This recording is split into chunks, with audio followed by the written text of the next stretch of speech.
Olá pessoal, tudo bem? Mais uma vez aqui a gente junto para fazer nossos estudos de sábado, né? Estamos vendo o Livro dos Espíritos e estamos no capítulo 3, falando sobre a criação. A Rafa falou sobre formação dos mundos e eu vou falar hoje sobre a formação dos seres vivos e um pouquinho mais. Vamos ver o que a gente consegue ver hoje, né? Então vamos nos concentrar e fechar nossos olhos. Primeiro separaram as águas, trouxeram os copinhos, coloquem do lado um copinho com água, uma jarrinha, para ser magnetizado pelas correntes da casa do coração. E vamos conectar nosso pensamento a Deus, a casa do coração, as correntes queridas que nos acompanham, nos protegem, que elas possam chegar nos nossos lares, até nossos parentes, amigos, que essas correntes possam nos trazer equilíbrio, paz, harmonia ao nosso corpo físico, mental, espiritual. Que elas possam trabalhar a nossa mente, para que a gente possa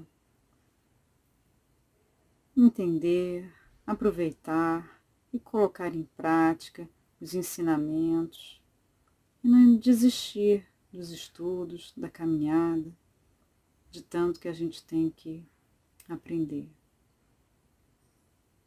Graças a Deus, graças a Deus, graças a Deus. Vamos lá então? Vamos falar então, estamos no capítulo 3, vamos falar sobre a formação dos seres vivos, né? Só que antes de eu começar a ler, né, eu ia falar uma coisa que eu percebi, né, nesses 3 capítulos aqui, nos 2, né, nesse terceiro que a gente está chegando. E esse livro dos Espíritos, né, é um livro que é difícil, né, pra gente. Muitas perguntas aqui, elas não são propriamente respondidas, quer dizer, são respondidas, mas a gente fica meio assim, né? Eu, por exemplo, na pergunta número 1, né, o que é Deus? Deus é a causa primária, a inteligência suprema, a causa primária de todas as coisas. A gente escuta essa resposta, né, e a gente fica assim, o que isso quer dizer? Pelo menos eu fico, não sei vocês. O que eu estou querendo passar com isso? Que a gente aqui está lendo junto com vocês e está tentando entender.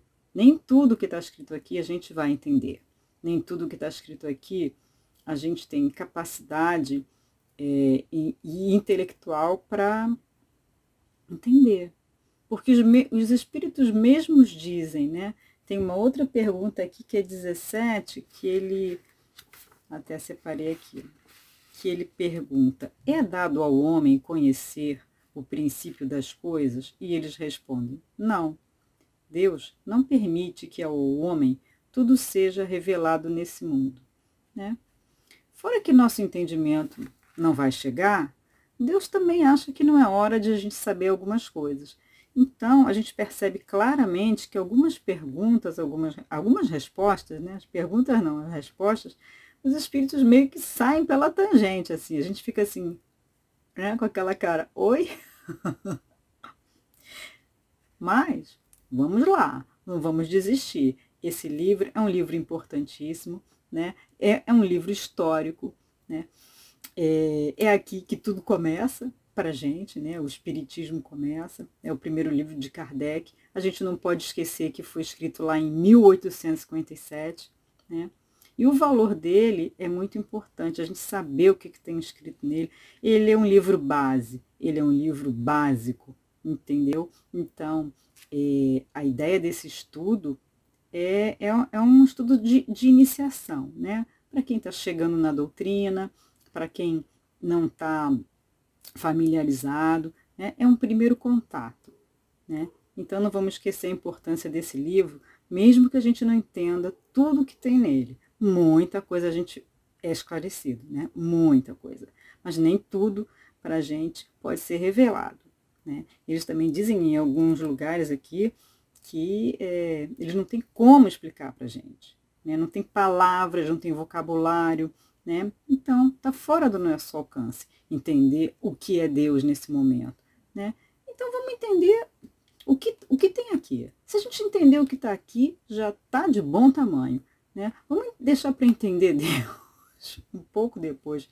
A gente pode sentir Deus, né? A gente pode perceber, a gente tem como dizer, uma intuição, né? Mas não dá para a gente descrever, né?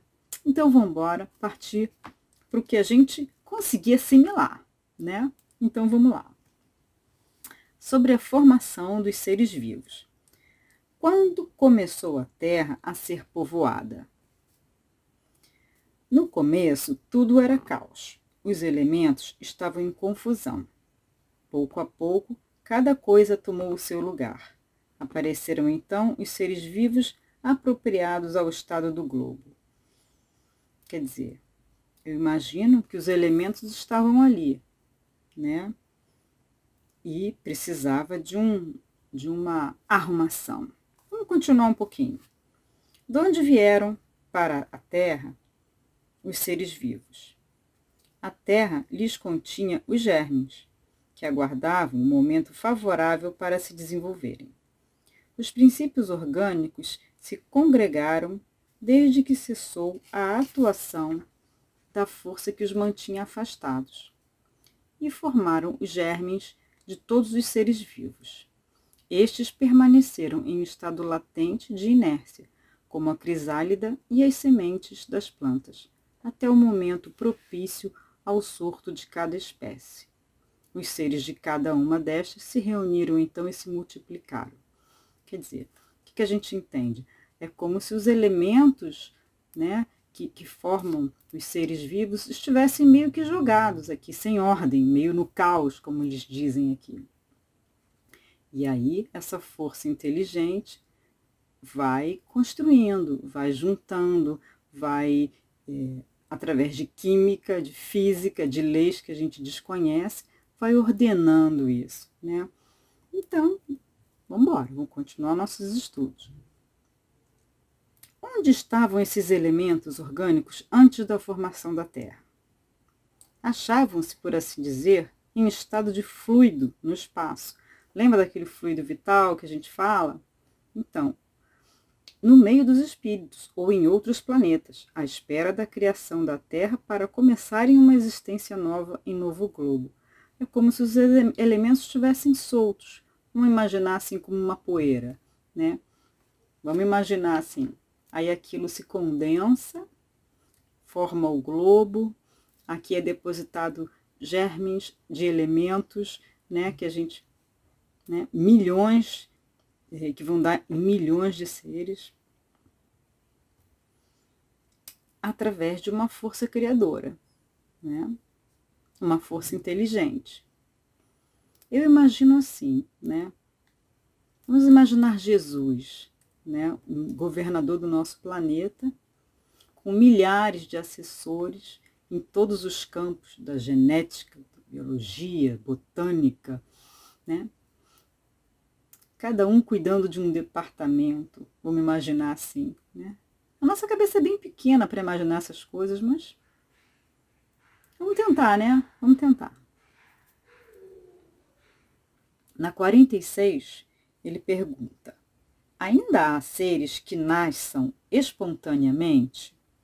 Sim, mas o germe primitivo já existia em estado latente, né? Assim como a gente vê uma semente, quer dizer, a gente às vezes nem vê, né? A gente só vê aquela terrinha, depois sai aquele milagre da vida ali, aquela plantinha subindo. A gente nem viu a semente, né? E a gente acha que sai do nada. Tem toda uma ciência, toda uma explicação, né? A espécie humana se encontra entre os elementos orgânicos contidos no globo? Claro, né? Sim. e veio a seu tempo. Foi o que deu lugar a que se dissesse que o homem se formou do limo da terra, né? O homem veio do elemento orgânico. Poderemos conhecer a época do aparecimento do homem e dos outros seres vivos na Terra? Não.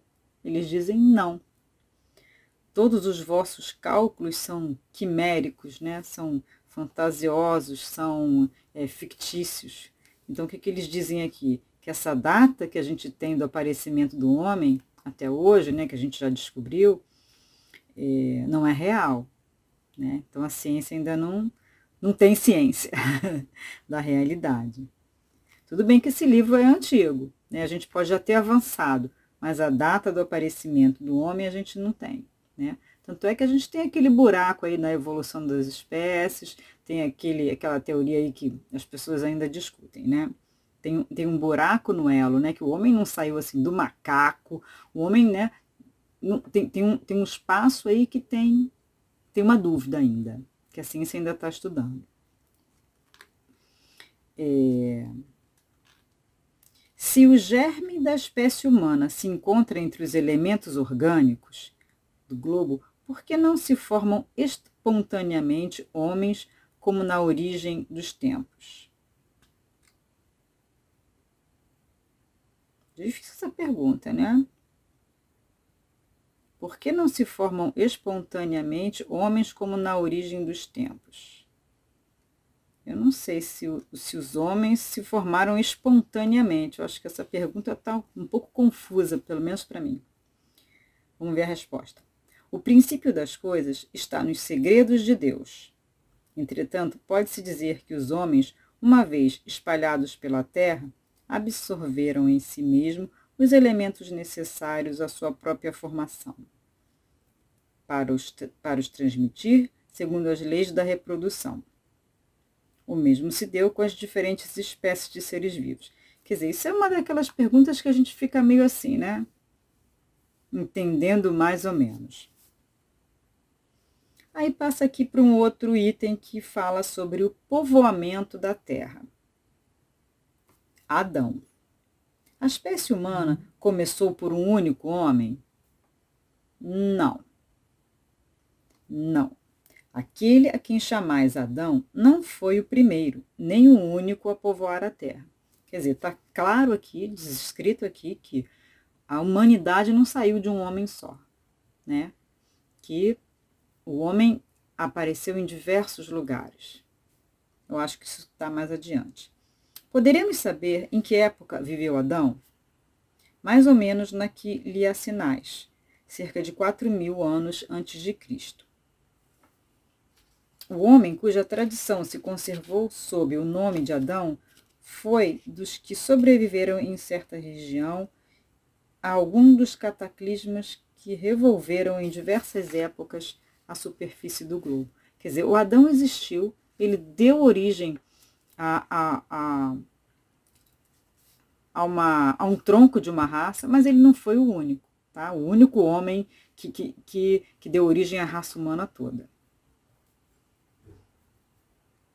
Bom, eu vou deixar por aqui, porque já ficou muito grande esse vídeo e a gente continua esse estudo no próximo sábado e vamos falar da pluralidade dos mundos, tá bom? Então é isso, gente, né? Vamos continuar estudando e aí eu espero vocês no próximo sábado para a gente continuar aqui no nosso Livro dos Espíritos, tá bom? Que é muito importante para a gente. Um grande beijo e até lá. Tchau, tchau.